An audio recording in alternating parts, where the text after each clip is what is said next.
Could be an endorsement for you for hot chocolate somewhere. I don't know what kind it is, but it is good. Today was a good day. It's good practice. Have we got any questions? It's earlier, was it shorter? Seems like it. No. What we do on, what today is Wednesday? Wednesday we start at 2 o'clock, all of our meetings. And then Tuesdays and Thursdays we start at 2:35 because of class schedules. So Wednesday should be about 30 minutes short, earlier than a Tuesday practice because of that. You've had several senior classes come through in your tenure. Have you had one that's gone through as much adversity as this group of guys have over the last 4 years? 5 years? I don't know. I think they all go through adversity of some kind. It's what helps them grow up, Everything's going your way. It's hard to grow as a person, as a player. I think they all have their own personal adversity, whether it's an injury or whether it's trying to crack the lineup or getting redshirted as a freshman, or all those kind of things happen that seem big to each guy individually. As a group, it's hard to say. I think I don't know. I guess building off of that, do you take comfort in knowing that these young guys have been through this adversity earlier in their career with this season and be able to learn from it? Well, I don't understand all the adversity. What was all the adversity? Just what's all the adversity? Big wins, Yeah. losses like Auburn, Clemson. Well, wins aren't adversity. Wins are good. I don't understand the adversity question. I guess just like all the ups and downs of the season, Yeah, well, I don't know if that's adversity. But anyway, maybe injuries and all that stuff. But yeah, we've had some tough losses, obviously, and every game's been pretty exciting, actually.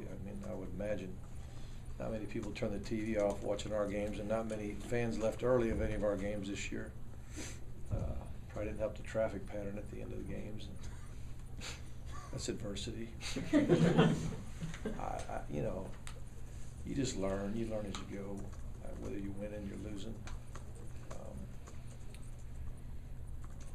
But all the youth that we have, all the guys that are doing a lot of things for the first time, they'll be a lot better off a year from now. There are a lot of guys that are walking, if that's, I guess, the right term. On Saturday. Graduating? Or just guys that are being honored, senior. Oh, yes, our senior ceremony. But guys that didn't come here on scholarship, like Connor and Blake and Red, and Brandon Harden. These are guys that have, all 4 of those guys did earn a scholarship while they're here, though. That's pretty neat. There's more also, I think, in that group than just ones that are Yeah. Is that a little bit, I don't know what's the right Unusual, term, but, There are a lot of walk-ons, guys that came here as walk-ons and stayed the whole time. I got a lot of respect for those guys. I say it all the time, but it's so true. These guys, they do because they love football. They love Georgia.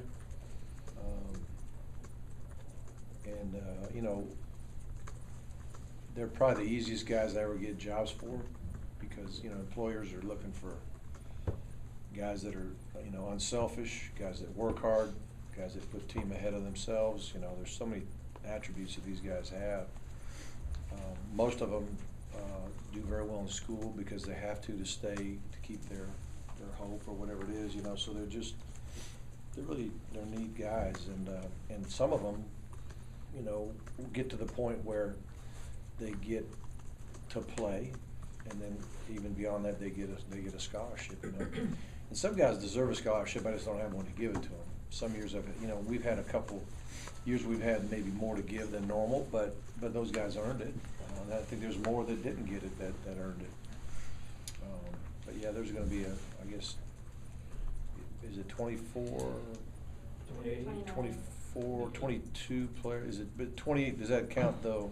I think 28 counts some of our student coaches and managers and trainers maybe, or is it 20? 28 players plus? Players. Wow, I didn't realize that many. Well, That's I a would think bunch. the retention rate for a kid to come in as a freshman as a walk-on and then stay the whole time would be really low. I mean, I don't know what a percentage would be, but there's something special about that. I would think that. It is, and I'll say this, we try to pride ourselves in treating everybody great, treating everybody with respect and dignity, and I always tell them, even in recruiting, that we value all of our players the same. We make a distinction in playing time and who travels and all that kind of thing, because we have to do that. It's part of our job to try to decide who we think gives us the best chance to win in any given game. But every guy we have here, we think adds a lot of value to our team with what they do for us. We do value them all as people and teammates. Our scholarship guys, and I've said this before too, because I'll have exit meetings with guys, and almost to a man, the walk-ons will say, when I first got here, I didn't know how I'd be treated. I didn't know how I'd be treated, especially by the scholarship guys. But our scholarship guys treat them good. They're good friends with them. They respect the job they do, and I think it makes them feel, part of the team, and feel like they're not just, a blocking dummy, a human blocking dummy or something like that. Mark, how do you evaluate how a defense is playing? I know you can look at yards given up, points scored, but when you make comparisons to, say, 10 years ago, there's more offensive plays being run and stuff like that, total plays, I guess. Yeah. Is that kind of an unfair comparison? Well, I think that, just like you mentioned, somebody asked me on maybe it was the teleconference about that type of question, but when everybody's, I don't know about so much spreading out's part of it, offensively, team spreading, but everybody going with pace. I was saying when you huddle, you break the huddle, you come to the line, you settle in there, and then you run the play, and you probably use 10, 15 seconds per play extra clock. Now that everybody's going with tempo, instead of 55, 60 plays a game, people are averaging 70, 75, 80 plays a game. So you get so everybody's getting more yards, everybody's getting more points, everybody's getting. And I guess the question was asking, is when you get a red zone, when you force a field goal, is that considered a victory? And in a lot of ways, it is. I was mentioning really the victory in the fourth quarter, early in the fourth quarter in Auburn, when we're down 17. It's the fourth quarter. They're driving in our territory. They're trying to put the game away, and we end up forcing a field goal. Now we're within 20. We got hope still. We come back and we take the lead before it was over. So. But yeah, it's hard if you just go strictly by what's been done historically. The numbers are just they're obviously going to be up, and so you can't really go strictly by stats. And the other thing too is, I don't want to get too much into this, but when you look at stats, you'll have some teams that'll play, maybe 4 out of conference teams that they really outman, and you can get some pretty good stats for 4 games there. And then, because not everybody goes, well, this is what happened in the SEC and this is what happened in the other games. It's just all rolled into one, So sometimes you'll have some teams that might have some phenomenal stats in those games, and it might be some special teams. You might get 3 kick returns for touchdowns against some teams that you're outmanning, But when you look at the stats, you're like, wow, look at that. And they're leading whatever. So you can't get too crazy on the statistics. What I gotta see is, do I think we are improving? Do I think we're teaching the right things? Do I think you guys are playing hard? Do I think they're believing? There's a lot of that has to be factored in on offense, defense, and special teams. If I think the plan that we have has no chance of success if we do it right, then we got problems. But I don't think we have any of those things.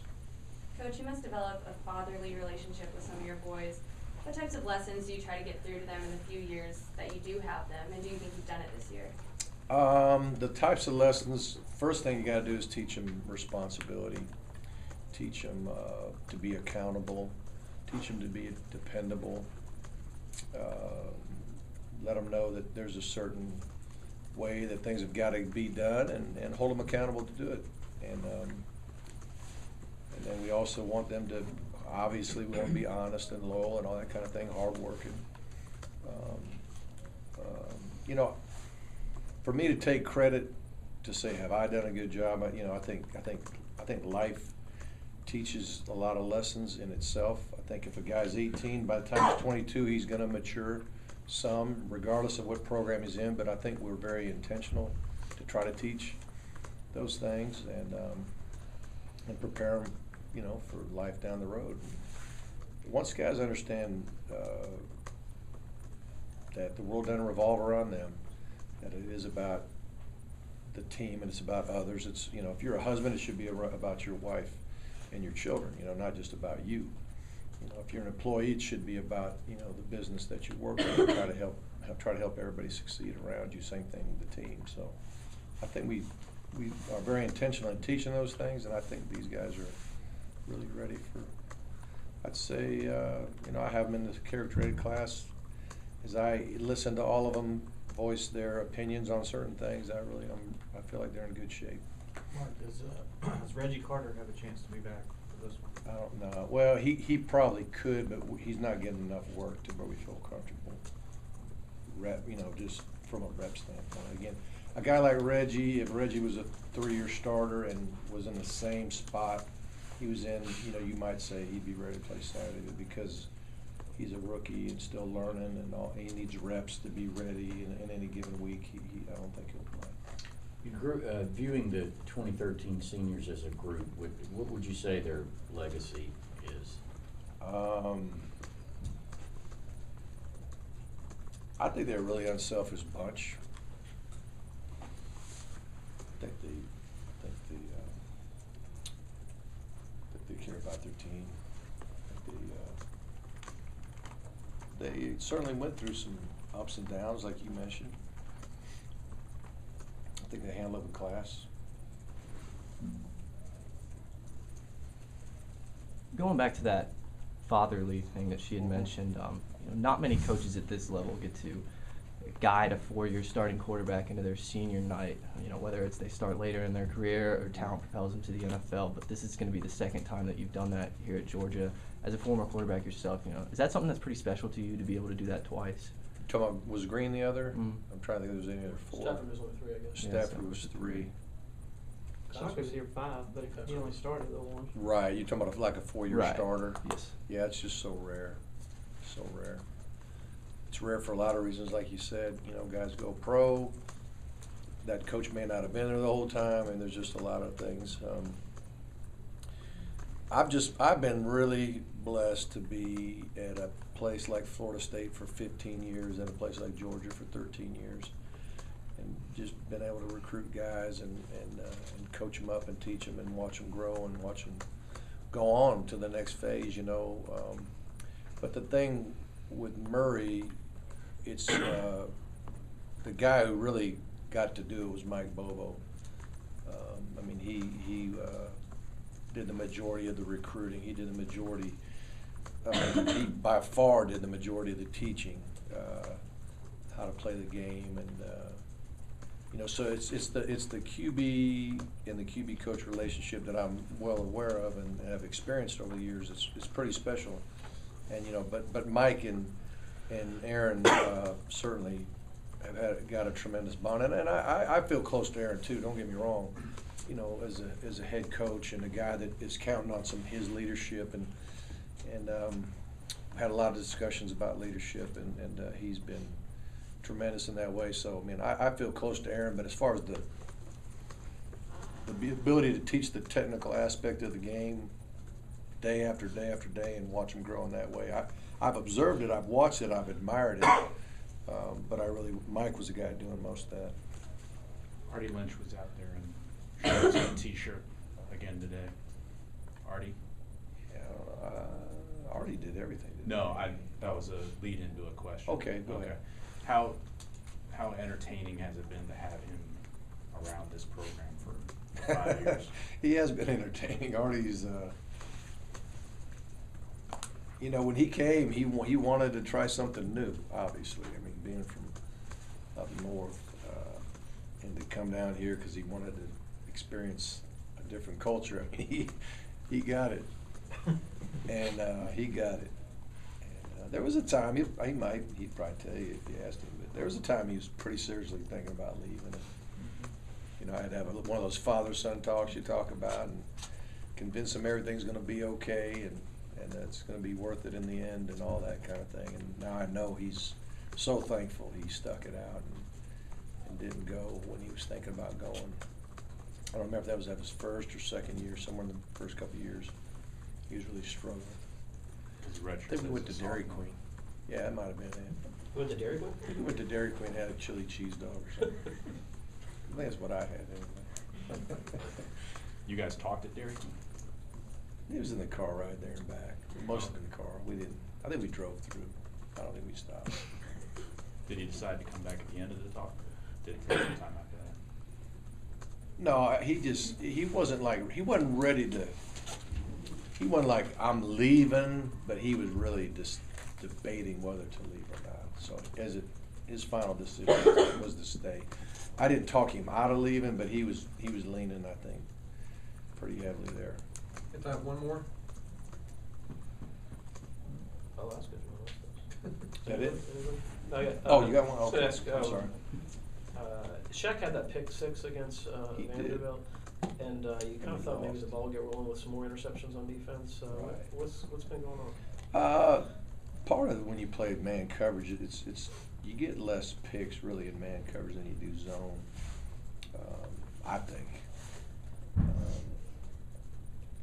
You know, when you're playing the man, you're a lot of times your back's to the quarterback. You're tracking the guy you're covering, especially if you're in a trail technique and stuff. So it's tougher to get picks. You get more balls broken up, and when you play a lot more zone, you know, you're facing the QB. You see what's going on. If the ball gets hit when he's throwing, you collect it. Or if it's an overthrown ball or whatever, you get it.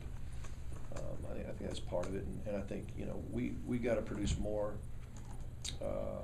pressure on the quarterback, force more, you know, bad decisions, and then just be able to undercut some balls. Thank you.